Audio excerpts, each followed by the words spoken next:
the Native American church, which uses peyote to come to terms with the conflicting operating systems of the native religions and Christianity, spread very rapidly all through the West, from Canada to Mexico. Formerly, there were only two tribes, the Huichol and the Tarahumare, who used peyote traditionally. When anthropologists studied the new rituals, they found that these people had symbolically combined the elements of both religions. When given psychological tests, the members of the peyote church were found to have the highest profile of psychological integration, except for the peoples far to the north, who had been almost untouched by the European invasion. In this example, we can see how the ritual journey that uses the symbols of the two religions had been transcended into a more universal vision.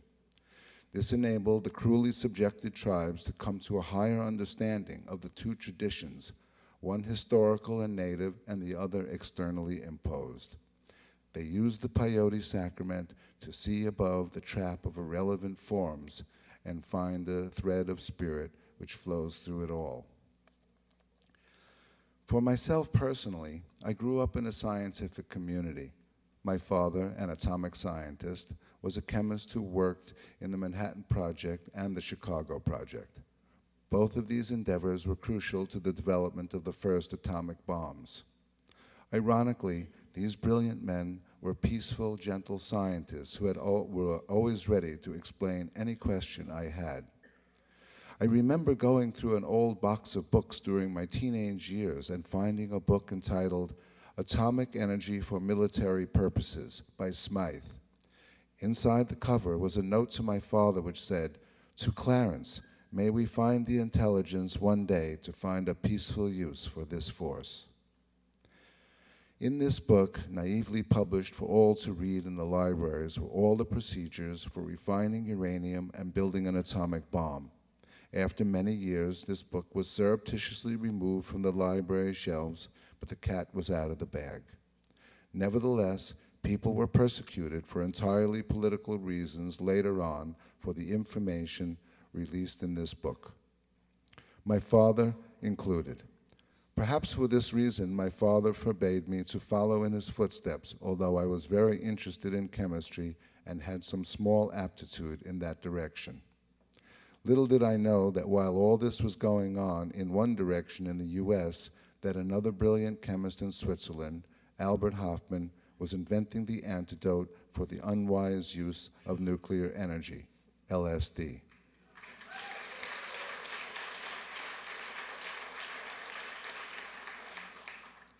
My father was not just a city scientist. He was also a woodsman who taught me to love nature and live in harmony with it. My mother taught me only about one thing, love. She was pretty and mischievous and taught me how to cuddle. She also taught me how to wire and plumb and do all the maintenance necessary while growing up in an old farmhouse in the middle of Brooklyn, New York. She was always bringing in homeless people to cook them a meal and give them clothing. My mother was the envy of my friends because she allowed us to hold healing circles and take LSD in the attic where I had created a sacred space.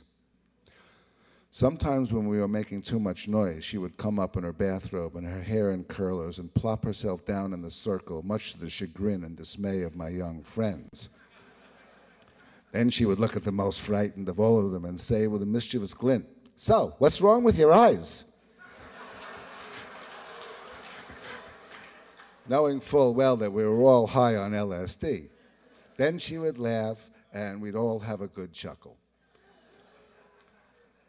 Although she never took LSD herself, she seemed to understand and appreciate what we were going through. As my interest in psychedelics deepened, I began to study anthropology and specialize in cultural revitalization movements, especially the peyote and mushroom cults. As the restrictions on the free sales of psychedelic chemicals hardened into severe laws, I began to use my intellectual inheritance to manufacture psychedelic sacraments. This allowed me to go deeper into the world of LSD. Eventually, I was taught the secrets of manufacturing high-purity LSD by Owsley and Tim Scully. When LSD is made in high purity, a certain magic obtains for the person that journeys with preparation and intention. Purity of intention and purity of product go hand in hand to produce a transcendent trip. There are no guarantees which corridor will open for you, but the odds are better with intelligent choices. For the chemist also, the mere intention toward purity is transformative, a path unto itself. This is alchemy. So what is the genius of LSD? Is it only a magnifying intensifier?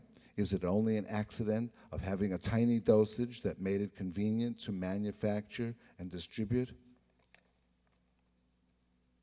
I don't think so.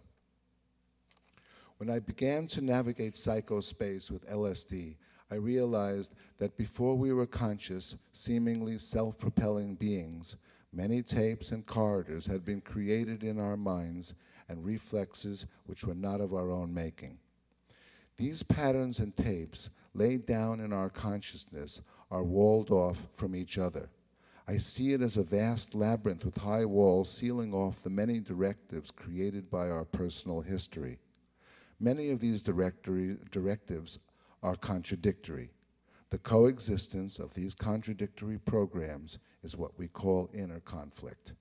This conflict causes us to constantly check ourselves while we are caught in the opposition of polarity. Another metaphor would be like a computer with many programs running simultaneously. The more programs that are running, the slower the computer functions. This is a problem then.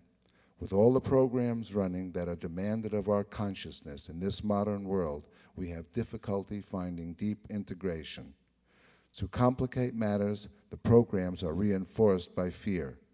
Fear separates, love integrates.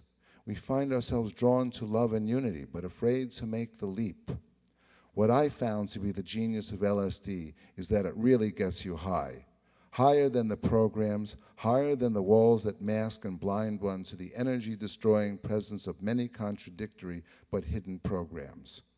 When LSD is used intentionally, it enables you to see all the tracks laid down and explore each one intensely. It also allows you to see the many parallel and redundant programs as well as the contradictory ones. It allows you to see the underlying unity of all opposites in the magic play of existence. This allows you to edit these programs and recreate superior programs which give you the insight to shake loose the restrictions and conflicts programmed into each one of us by our parents, our religions, our early education, and by society as a whole. We have reached the carrying capacity of our planet, probably overreached it, and we need to see this in time. And it is our conflicted conditioning which supports the self-destructive cycle. We need all the help we can get to see through the veils, which until this time have helped our species to survive. It is time to become conscious, and existence has given us this valuable tool, LSD, to start this process. I pray that we have the time and courage to make this next leap in evolution. I believe that LSD is one of the gifts given to us by Spirit to do this. Thank you.